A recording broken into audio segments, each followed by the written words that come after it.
ओम वाणी गणेशाय नमः। हम लोगों ने सबने सुना है श्री कृष्ण ने 16,108 बयान लिखे। उसमें से 8 पटरानी थी उनके पटरानियों के नाम थे रुक्मिणी, जामवंती, सत्यभामा, कालिंदी, मित्रवृंदा, सत्या, भद्रा और लक्ष्मणा। रुक्मिणी उनकी प्रथम पत्नी थी। रुक्मिणी के पिता का नाम भीष्मक था। उनका एक बड़ा भाई था रुक्मी, जो रुक्मिणी का विवाह शिशुपाल से करना चाहता था, लेकिन रुक्मिणी श्री कृष्ण को पहले से ही पति मान लिया था।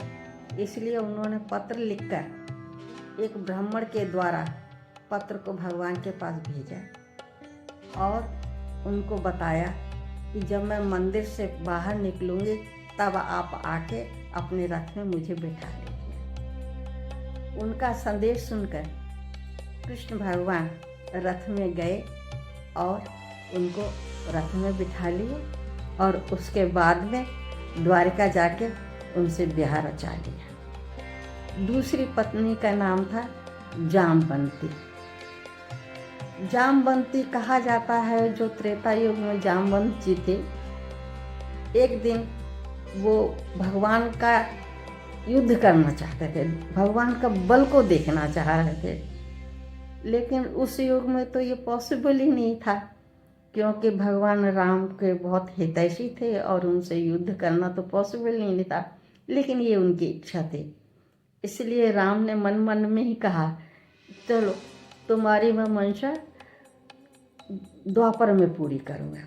वही जामवंत जी जामवान बन के आए और जामवान जी ने एक शेर से स्यमंतिक मणि जो थी उसको ले लिया था और अपने बच्चे को दे दिया था खेलने के लिए।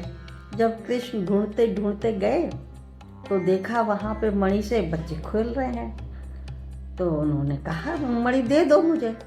तो उसकी जो धाय थी वो चिल्लाने लगी। सुनकर जामवंत जी आ गए और जामवान ने भगवान को युद्ध के लिए ललकारा।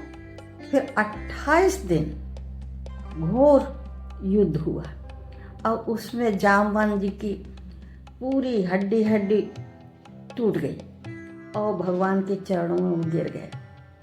तब उन्होंने कहा, मैं आपको पहचान लिया है, आप हमारे राम ही हैं, अब कृपया करके हमें राम, लक्ष्मण और सीता के रूप में दर्शन दीजिए। फिर कृष्ण भगवान ने प्रसन्न होकर उनकी इच्छा पूरी की।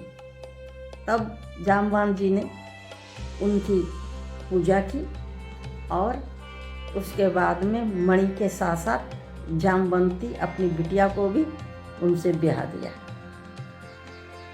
सत्यभामा उनकी तीसरी पटरानी थी। सत्यभामा के पिता का नाम था सत्यराज।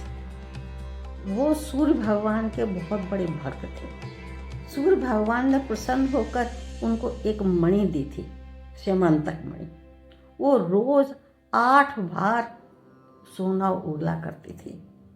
एक बार कृष्ण ने ऐसे ही प्रसंग में बोल दिया, सत्यराजित ये मणि तो राजा के पास होना चाहिए, आप इसको उग्रसेन को दे दीजिए। लेकिन उसने मना कर दिया। तब एक दिन क्या हुआ, सत्यराजित का भाई प्रसेन जो था उस मणि को पहनकर जंगल में गया। उस जंगल में एक शेर था। उसने मणि को देखा तो उसने प्रसेन को और घोड़े को मार दिया और मणि ले ली। शेर को मणि के साथ देखा, जामवंत जी ने देखा तो उन्होंने उसे शेर से छीन लिया और शेर से जाके अपने बच्चे को दे दिया। जब बच्चे को दे दिया तो फिर भगवान खोजते खोजते मणि को खोजते खोजते वहाँ पहुँच गए और फिर युद्ध करके जामवंती को लेके आ गए और मणि को भी लेके आए और आके मणि को सत्यराजित को दे दी। तो सत्यराजित बहुत लज्जित हुआ और उसने मणि और सत्यभामा को भगवान के चरणों में समर्पित कर दिया। उनकी चौथी पत्नी का नाम था कालिंदी। कालिंदी जो थी ये सूर्यपुत्री थी और विष्णु की पत्नी बनना चाहते थे, इसलिए उन्होंने कृष्ण को प्रसन्न करने के लिए बहुत तपस्या की और ये रहस्य अर्जुन को बताया। तब अर्जुन ने जाकर जब श्री कृष्ण से कहा तो श्री कृष्ण भगवान ने कालिंदी को प्रसन्न करने के लिए उनसे विवाह किया। पांचवी पटरानी मित्र वृंदा थी। मित्र वृंदा जो थी वो उनकी बुआ की लड़की थी और कृष्ण भगवान को बहुत प्रेम करती थी, इसलिए उनके भाई बिंदु और अनुबिंद के मना करने पर भी उन्होंने भगवान को वरमाला पहना दी। छठवीं थी सत्या। ये कौशल देश की नग्नजित की पुत्री थी। उन्होंने एक प्रतिज्ञा कर रखी थी कि जो भी ये जो हमारे बहुत वीर और खराब बैल है जो उनको नाथ लेगा उसी के साथ में मैं इसको ब्याह करूँगा। तो कृष्ण भगवान एक बार वहाँ पे गए तो उन्होंने अपनी प्रतिज्ञा बताई। तो भगवान ने उन बैलों को खेल खेल में ही नाथ लिया।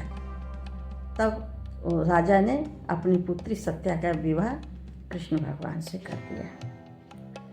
सातवीं भद्रा थी।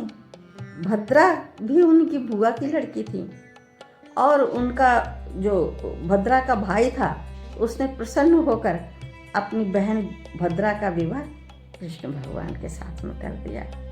आठवीं लक्ष्मणा थी। लक्ष्मणा जो थी वो मध्य प्रदेश के राजा की पुत्री थी और वो भी कृष्ण को प्रेम करती थी, इसलिए उन्होंने स्वयंवर में श्री कृष्ण के साथ में पानी ग्रहण कर लिया। बोलो कृष्ण भगवान की जय। उनको